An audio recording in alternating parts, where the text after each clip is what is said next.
യേശുവിൻ്റെ പേരിലും സംസ്ഥാന കമ്മിറ്റിയുടെ പേരിലും ജില്ലാ കമ്മിറ്റിയുടെ പേരിലും സ്വാഗതം പറഞ്ഞുകൊള്ളുന്നു.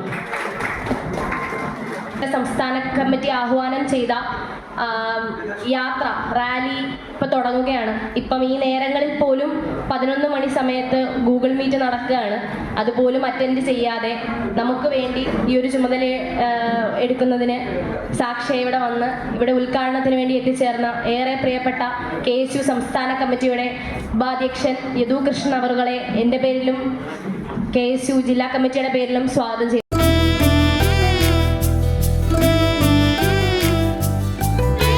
കഥകൾ നിങ്ങളുടെ ആഭരണം പറയട്ടെ. ചുങ്കത് ജ്വല്ലറി ഇറങ്ങുന്നില്ല. KSUവിൻ്റെ പൊതുപരിപാടിയിലേക്ക് ഇറങ്ങാൻ ഒരു വിഷമം കൊണ്ടാണ് ഇറങ്ങാതെ ഇരുന്നത്. ബാക്കി എന്ത് കാര്യങ്ങൾക്കാണെങ്കിലും കോളേജ് ഇലക്ഷൻ്റെ സംബന്ധിച്ചാണെങ്കിലും കോളേജിലെ എന്ത് വിഷയങ്ങൾക്കാണെങ്കിലും നിങ്ങളോടൊപ്പം എന്നും ഉണ്ടാകും. ഇപ്പോൾ എനിക്ക് ഓർമ്മ വരുന്നത് കഴിഞ്ഞ എൻ്റെ ചാർജ് എടുപ്പിന്, അതായത് അതിനു മുമ്പത്തെ ബ്ലോക്ക് പ്രസിഡന്റ് KSUവിൻ്റെ ബ്ലോക്ക് പ്രസിഡന്റ് എന്ന് പറഞ്ഞ ശരത് മോഹനായിരുന്നു. അതായത് അന്ന് ആര് പറഞ്ഞെന്ന് എനിക്കറിയില്ല. പുള്ളിയെ സംബന്ധിച്ചിടത്തോളം പുള്ളി നല്ല ഹൈറ്റും സൈസും ഉള്ള ഒരു മനുഷ്യനാണ്.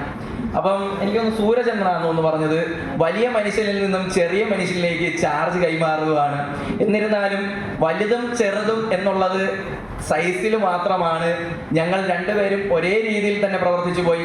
എനിക്ക് ഏറ്റവും കൂടുതൽ പ്രചോദനം തന്ന ആ കാലയളവിൽ പ്രചോദനം തന്നിട്ടുള്ളതാണ് ശരത്താണ്. കാരണം നിരവധി സമരങ്ങൾ നമ്മൾ നടത്തേണ്ട നിരവധി സമരങ്ങളുണ്ട്. അതായത് വിദ്യാർത്ഥികൾക്ക് വേണ്ടി, അതായത് എപ്പോഴും നമ്മൾ KSU നിൽക്കേണ്ടത് വിദ്യാർത്ഥി പക്ഷ നിലപാടുകൾ കൈക്കൊണ്ടുകൊണ്ട് മുന്നോട്ട് പോകണം. അതായത് ഏത് ചെറിയ കാര്യങ്ങളായിരിക്കാം. നമുക്കറിയാം ഈ പറയുന്ന വനിതാ ITL KSU വർഷങ്ങൾക്ക് ശേഷം നല്ല ഒരു രീതിയിലാണ് അവിടെ സംഘടനാ പ്രവർത്തനം നടത്തുന്നത്.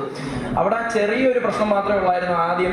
അതായത് ഒരു ബസ് സ്റ്റോപ്പിൽ നിർത്തുന്നില്ല എന്നുള്ള പ്രശ്നത്തിൽ തുടങ്ങി 2-3 വർഷങ്ങളായിട്ട് KSU അവിടെ നല്ല രീതിയിലുള്ള വേരുറപ്പിച്ചുകൊണ്ട് നല്ല രീതിയിൽ പ്രവർത്തനങ്ങൾ നടത്തിക്കൊണ്ട്, ഇപ്പോൾ എനിക്കറിയാം പല പിള്ളേരും ഈ പ്രവർത്തനങ്ങൾ, അതായത് ITIയിലെ പ്രവർത്തനങ്ങളും അതോടൊപ്പം ഫാത്തിമ കോളേജിലെ പ്രവർത്തനങ്ങൾ ഏറ്റവും ഏറെ സന്തോഷമായിട്ടുള്ള കാര്യം എന്ന് പറഞ്ഞു കഴിഞ്ഞാൽ വർഷങ്ങളായിട്ട് എനിക്ക് കൊല്ലം നിയോജകമണ്ഡലത്തിനെ സംബന്ധിച്ചിടത്തോളം ഏറ്റവും എളുപ്പമുള്ള ഒരു കാര്യമാണ്. കാരണം കൂടുതൽ കോളേജുകളില്ല.